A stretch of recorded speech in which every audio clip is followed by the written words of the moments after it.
मित्रांनो, कमी सॅलरीत पैशाची योग्य सवय अशी लावा.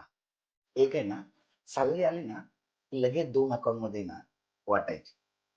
एक खर्चासाठी आणि एक सेव्हिंगसाठी. दुसरं, दर महिन्याला ना 20% सेव्हिंग आधी करा आणि खर्च नंतर करा. आधी स्वतःला पे करायला शिका.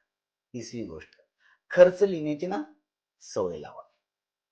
प्रत्येक 100 कुठे गेले ते ट्रॅक करा. ट्रॅक असेल ना, तर कंट्रोल येतो. चौथी गोष्ट, गरज नसताना ई-एम-आय टाळा. आणि कर्जातून आहे ना जितके दूर तितकी लवकर श्रीमंतीकडे जाल. आणि पाचवी गोष्ट, पैशाची स्किल शिका. ओव्हरटाईम नाही हा, भविष्यासाठी एक्स्ट्रा स्किल जास्त महत्वाची.